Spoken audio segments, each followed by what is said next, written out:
Film की शुरुआत एक बैकग्राउंड वॉइस से होती है, जिससे हमें पता चलता है कि आज से 1000 साल पहले इंसान पृथ्वी को छोड़कर चले गए क्योंकि वो रहने लायक नहीं बची थी और इसी कारण इंसान अलग अलग प्लेनेट पर रहने लगे और सभी प्लेनेट की गवर्नमेंट को मिलाकर लीग ऑफ फ्री वर्ल्ड नाम का सिस्टम बनाया गया ताकि प्लेनेट के आपस में झगड़े ना हो। इसके बाद हम इन्हीं में से एक टाइटेनियम नाम के प्लेनेट को देखते हैं जो काफी ज्यादा एडवांस है और इस प्लेनेट के बीच में पूरा शहर बसा है जिसे एक शील्ड से ढका गया है क्योंकि उस शील्ड के बाहर कई सारे खतरनाक क्रीचर घूम रहे हैं जो इंसानों को मार देते हैं। अब हमें टाइटेनियम शहर की झील को दिखाया जाता है जहां 10 कैदियों को कानून तोड़ने के जुर्म में लाया गया है। वहीं एक ऑफिसर सभी कैदियों से कहता है कि मैं तुम्हें जीवित रहने का एक अवसर देता हूं। यहां से 300 किलोमीटर दूर एक आइलैंड है जिसका नाम हैप्पीनेस है और अगर तुम वहां तक पहुंच गए तो तुम्हें रिहा कर दिया जाएगा या फिर रास्ते में ही क्रीचर तुम्हें मार देंगे। अब उन सभी कैदियों को जेल के बाहर शील्ड के पास लाया जाता है जहां एक कैदी जिसका नाम एरविन है उसके मुंह पर कपड़ा होता है और ऑफिसर उसे 10 कदम आगे जाने को कहता है, पर कुछ कदम बढ़ते ही एरविन के पैर की नीचे एक पत्थर आ जाता है जिसे वो पैर से मारकर सामने फेंकता है जो शील्ड से टकरा जाती है, जिसे देख एरविन वहीं रुक जाता है। यानी कि ऑफिसर ये देखना चाहता था कि वो शील्ड से टकराता है या नहीं।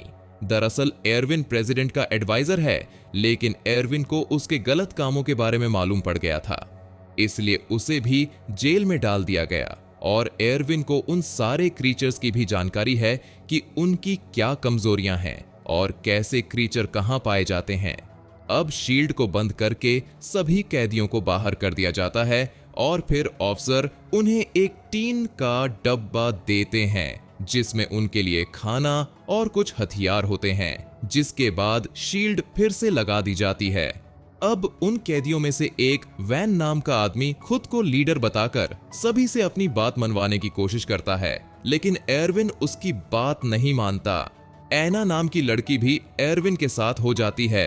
एरविन कहता है कि हम दोनों तुम्हारा साथ नहीं देंगे, जिसे सुनकर वैन गुस्सा हो जाता है और अब उस डब्बे को खोला जाता है जिसमें से एरविन एक चाकू उठा लेता है और फिर सभी खाने पर झपट पड़ते हैं, पर वैन पूरा डब्बा अपने पास कर लेता है, जिसके बाद एरविन वैन के एक साथी के गले पर चाकू रखकर वैन से सारा खाना मांगता है और ना चाहते हुए भी वैन को उसकी बात मानना ही पड़ता है, जिसके बाद एरविन उससे वो डब्बा भी मांगता है और इसके लिए वैन उससे उसका थोड़ा खाना मांगता है और एरविन उसे थोड़ा खाना देकर डब्बा ले लेता है। अब एरविन एना को खुद से एक रस्सी की मदद से बांध लेता है, जिसके बाद वह दोनों उस डब्बे को लेकर वहां से निकल जाते हैं। वहीं वैन भी अपने ग्रुप के लोगों के साथ वहां से निकल जाता है। थोड़ी दूर आने के बाद वैन के ग्रुप से लायला नाम की एक लड़की एरविन के पास आकर कहती है कि मुझे भी अपनी टीम में शामिल कर लो, जिस पर वो मना करते हुए कहता है कि मेरे पास पहले से एक मेंबर है, मैं तुम्हें नहीं रख सकता। और तभी ऊपर जेल से गोलियां चलने लगती हैं, इसलिए वो दोनों छिप जाते हैं और गोलियों के बंद होने के बाद वो फिर से अपना सफर शुरू करते हैं। दूसरी तरफ जेल में ऑफिसर एक अजीब से डिवाइस की मदद से प्रेसिडेंट से बात कर रहा होता है और उसके साथ मैथ्यूज नाम का आदमी भी होता है। वही इधर एना एक जगह जहां से पानी गिर रहा होता है उस पानी से अपने शरीर को साफ कर ही रही होती है कि तभी उसके पीछे एक रस्सी जैसा क्रीचर आ जाता है जिसे एरविन पकड़ लेता है और एना उसे चाकू से काटकर मार देती है, जिसके बाद एरविन उस क्रीचर को हथियार के तौर पर अपने पास रख लेता है। अब वहां वैन भी अपने साथियों के साथ आ जाता है जो एरविन से उसका डब्बा मांगता है और ना देने पर वो अपने साथियों से उसे छीनने को कहता है, लेकिन फिर एरविन उन्हें उस क्रीचर से मारता है जिससे सभी डर जाते हैं, इसलिए वैन उन्हें वहां से जाने देता है। अब एरविन और एना फिर से अपना सफर शुरू करते हैं। वही वैन भी अपने ग्रुप के साथ उनका पीछा कर रहा होता है। आगे बढ़ते हुए एरविन को फिर से क्रीचर के होने का एहसास होता है, इसीलिए वो और एना एकदम शांत होकर जमीन पर लेट जाते हैं क्योंकि वो क्रीचर आवाज और किसी भी तरह की हरकत से इंसान का पता लगा लेते हैं और तभी वो क्रीचर जमीन से निकलकर वैन के ग्रुप पर हमला कर देता है। सभी उससे बचते हुए जमीन पर लेट जाते हैं, लेकिन वैन का दोस्त उससे काफी डर जाता है और वहां से भागने लगता है। और अब उसकी इस हरकत के कारण क्रीचर उसे धरकर अपने साथ जमीन के अंदर ले जाते हैं, जिससे सभी एकदम घबरा जाते हैं। इसके बाद एरविन और एना आगे बढ़ जाते हैं, पर तभी उनके पीछे क्रीचर की पूरी फौज पड़ जाती है, जिससे बचने के लिए वो दोनों उसी डब्बे के अंदर छिप जाते हैं और क्रीचर की फौज उस डब्बे के ऊपर से गुजर जाती है। उनके जाने के बाद दोनों उस डब्बे से बाहर आते हैं, पर अब डब्बे की हालत एकदम खराब हो गई थी और उसका हैंडल भी टूट चुका होता है, इसलिए वो उस डब्बे को वहीं पर छोड़कर आगे बढ़ जाते हैं। दूसरी तरफ वैन का ग्रुप भी एरविन का पीछा कर रहा होता है, पर वैन सभी से कुछ समय आराम करने को कहता है, जिस पर लायला कहती है कि अगर हमने आराम किया तो एरविन आगे निकल जाएगा। पर वैन कहता है कि हम फिर भी उसे ढूंढ लेंगे। लेकिन लायला अपनी रस्सी काटकर वहां से एरविन के पास भागने लगती है, इसलिए वैन उसका पीछा करता है, पर दुर्भाग्य से वो एक दलदल में फंस जाता है। वो सभी से मदद मांगने लगता है, लेकिन कोई भी उसकी मदद नहीं करता और सब उसके ग्रुप से हटकर एरविन के पास जाने लगते हैं। पर एक बुजुर्ग आदमी जिसका नाम जैन है, वो वैन को दलदल से बाहर निकालता है। इधर एरविन से एना सवाल करती है कि तुम्हें जेल में क्यों डाला गया, जिस पर वो कहता है कि मुझे प्रेसिडेंट के गलत कामों के बारे में मालूम पड़ गया था, इसलिए उसने मुझे जेल में डलवा दिया और अब भी उन्होंने यहां मरने के लिए ही भेजा है, ताकि ऐसे में मेरी हत्या एक दुर्घटना लगे। लेकिन उसने उनके कंट्रोल सिस्टम में एक वायरस डाल दिया है, जिसे एक कोड डालकर ही बंद किया जा सकता है और सिर्फ उसे ही वो कोड पता है। एना कहती है, फिर तो अब वो लोग जरूर तुम्हें ढूंढते होंगे। लेकिन एरविन को पता है तब तक वो आइलैंड में पहुंच जाएंगे। वही इधर सिटी में सिस्टम कोलैप्स होने लगती है। पहले कम्युनिकेशन सैटेलाइट फेल होता है। दूसरी तरफ लायला और बाकी एरविन को ढूंढते हुए आगे बढ़ रहे थे कि तभी उनके सामने दो कैनिबल्स आ जाते हैं, जो उन पर हमला करके वैन की ग्रुप की एक लड़की मारिया को मार देते हैं, जिसकी चीख एना सुन लेती है और उसे बहुत बुरा लगता है। वो उसे कोसती है जिसने भी ये पनिशमेंट इन्वेंट किया था। तब एरविन एडमिट करता है कि उसने ही ये इन्वेंट किया था, क्योंकि उसे ये सही लगता था। एना एरविन को बहुत भला बुरा कहती है और उसे मर जाने के लिए कहती है, जो सुनकर एरविन गुस्सा हो जाता है और जोर जोर से चिल्लाते हुए कहता है, आओ क्रीचर मुझे खा लो। लेकिन कोई क्रीचर बाहर नहीं आता।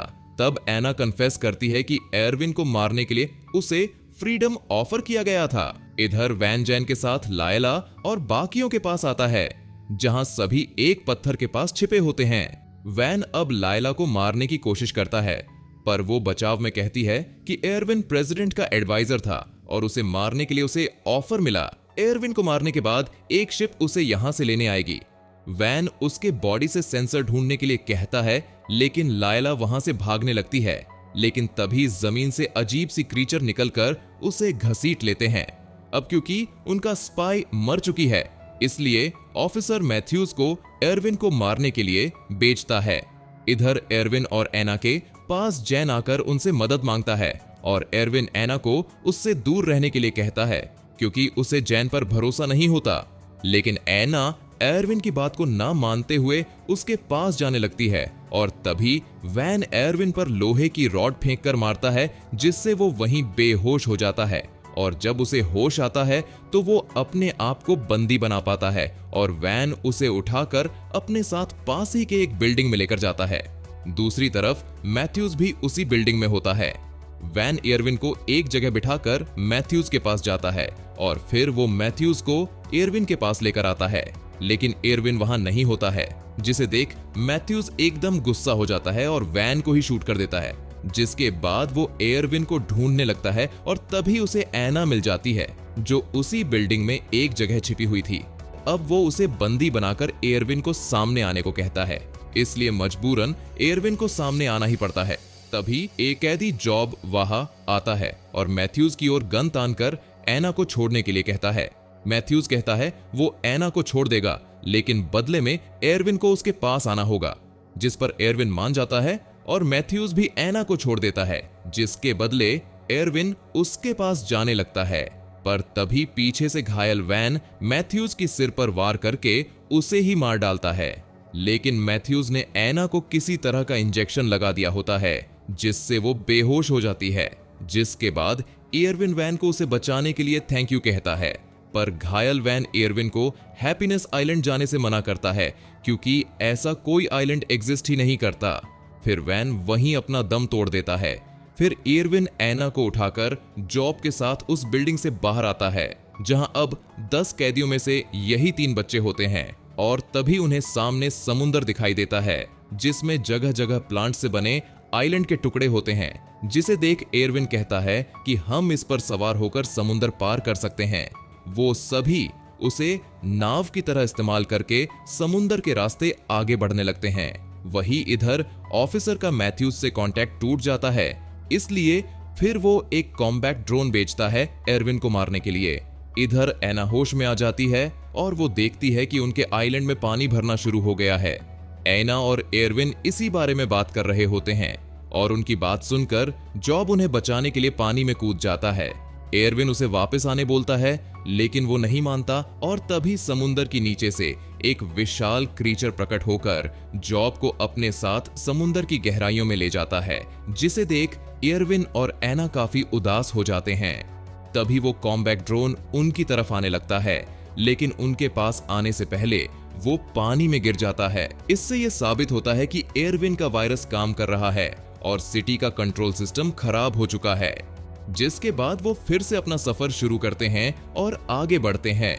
लेकिन तभी उनके सामने एक बड़ा सा डैम आता है जिसमें वो गिर जाते हैं लेकिन सरवाइव कर जाते हैं। फिर वो समुंदर के किनारे आ जाते हैं जहां एक सीक्रेट बंकर बना हुआ था प्रेसिडेंट के लिए, जो कि एयरविन ने ही बनाया था। लेकिन ये बंकर एक कोड से ही खुलता है और एयरविन को इसका पूरा कोड नहीं पता क्योंकि लास्ट नंबर प्रेसिडेंट ने ही डाला था और उनके पास सिर्फ 2 अटेम्प्ट्स है।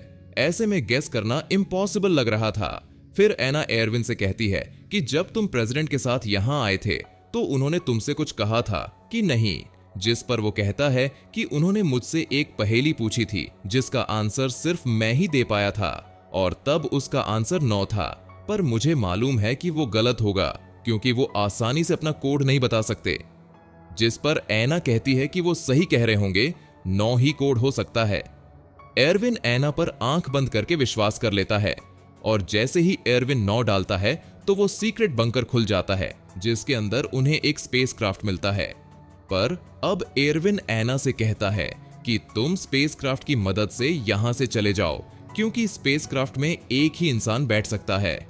लेकिन एना जाने से मना करती है क्योंकि उसे एयरविन से प्यार हो गया था। मूवी के लास्ट सीन में स्पेसक्राफ्ट में से एयरविन और एना का आवाज आ रहा था। इसका मतलब ये है कि दोनों ने कैसे भी करके खुद को उसमें फिट कर दिया था। दोनों स्पेसक्राफ्ट में सवार होकर टाइटेनियम प्लैनेट से किसी नए प्लैनेट की तलाश में निकल जाते हैं और इसी के साथ ये मूवी यही खत्म हो जाती है। दोस्तों, आपको अगर ये मूवी पसंद आई तो वीडियो को एक लाइक जरूर करें और कमेंट कर बताएगा कि आपको ये मूवी कैसी लगी।